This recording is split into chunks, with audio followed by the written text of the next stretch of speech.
presentar el problema 31, que es el mismo que mi compañero. A ver, leemos el problema que dice: tres cargas puntuales están situadas en un arco circular, como se muestra en la figura.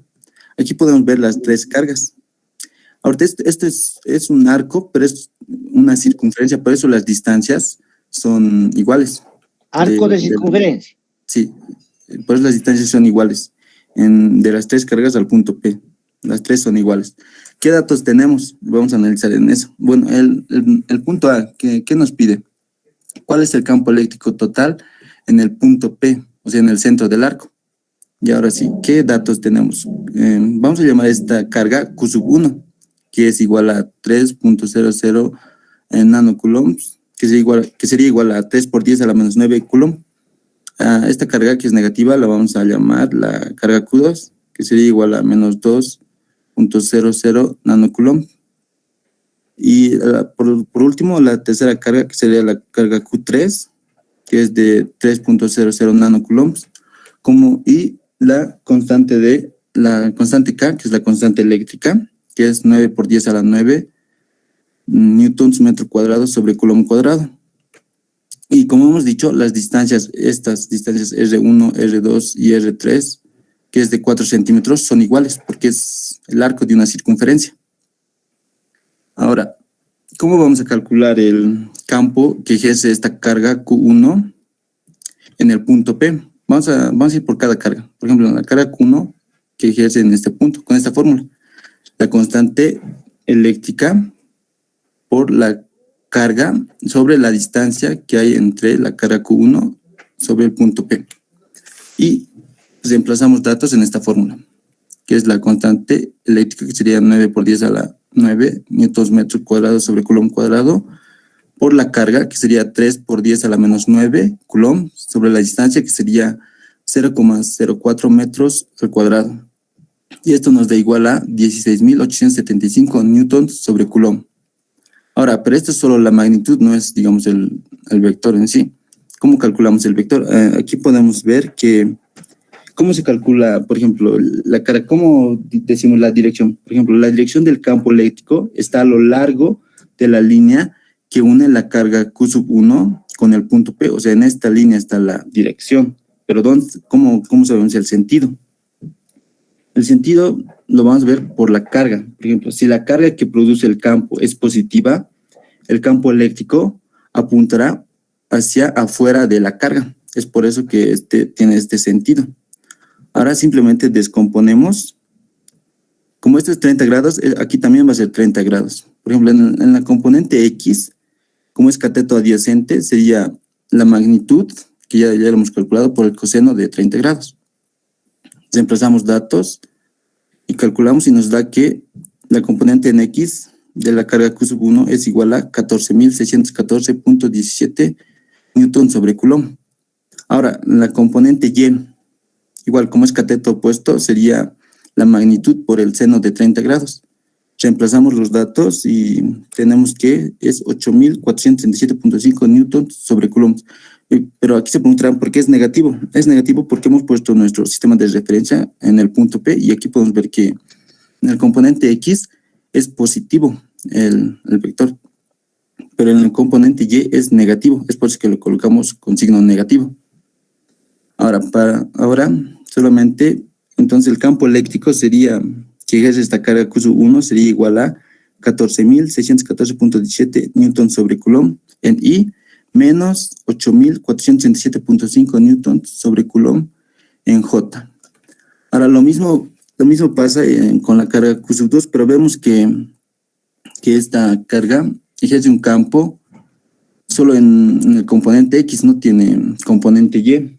Y como esta carga es negativa, el campo eléctrico apunta hacia adentro de la carga.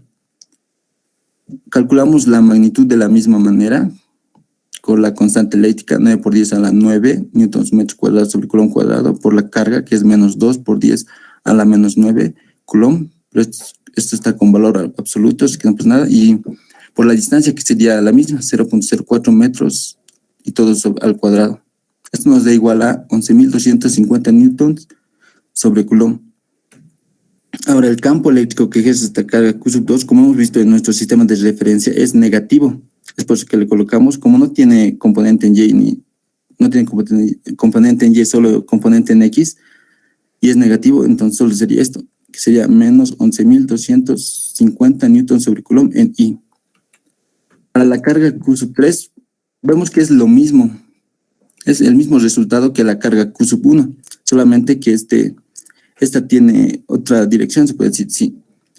Pero, y cuando descomponemos sus vectores, notamos que la componente en X nos arroja el mismo resultado.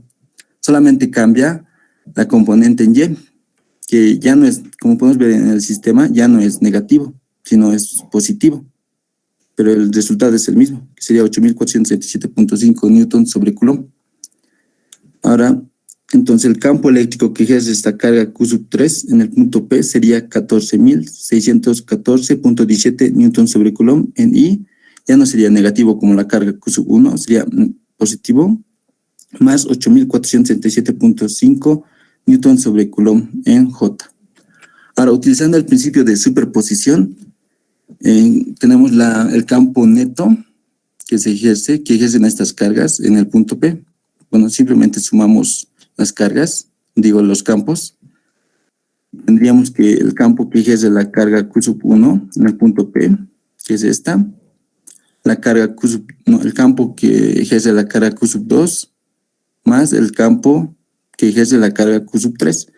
Vemos que en el eje Y, o sea, en J, el signo es diferente, por eso se cancelan, es el mismo, se cancelan. Entonces el campo neto solo estaría en el eje X, y sumando esto nos da que el campo neto sería igual a 17.978.34 newtons sobre coulomb en I. Ahora, ¿esto qué quiere decir? Que aquí tenemos nuestras cargas, este es el punto P, que el campo neto, como hemos visto, es positivo y apunta hacia el campo neto apunta hacia afuera del punto P. Aquí podemos verlo. Ahora, el inciso B nos dice que halle la fuerza eléctrica que se ejerce sobre una carga puntual de menos 5.00 nanocoulomb situada en P, en el punto P, en ese mismo punto P. Bueno, podríamos calcular por cada carga, ¿no? Podemos calcular la carga de la fuerza de la carga Q1, pero más fácil lo calculamos con esta fórmula, que sería la fuerza es igual a la carga, que es esta, por el campo eléctrico, que ya lo hemos calculado, que ya lo tenemos. Entonces, simplemente reemplazamos los datos y lo multiplicamos. Y tendríamos que la fuerza eléctrica es igual a menos 89.891.7 por 10 a la menos 9 newtons en I. O lo podríamos simplificar, que sería menos 89.89 micronewtons en I. ¿Esto qué quiere decir? Que, como hemos visto, la fuerza eléctrica es negativa, o sea que apuntaría hacia adentro. Por ejemplo, esta carga, como esta carga nos ha indicado que es negativa, como son distintas cargas, esta la atrae. Por ejemplo, esta carga, Q1, atrae esta carga, que lo vamos a llamar Q4, hacia arriba. Pero esta carga también la atrae hacia abajo, o sea, la arrastra hacia abajo. Como tienen la misma magnitud, o sea, los jalan hacia arriba, hacia abajo, con la misma intensidad. Es por eso, o sea, tiene todo el sentido del mundo que la fuerza eléctrica solo sea en el eje X. Es porque tiene el mismo sentido, o sea, tanto la jala por arriba como por abajo. Es por eso que se va a la izquierda, la fuerza eléctrica. Sería todo, licenciado, gracias.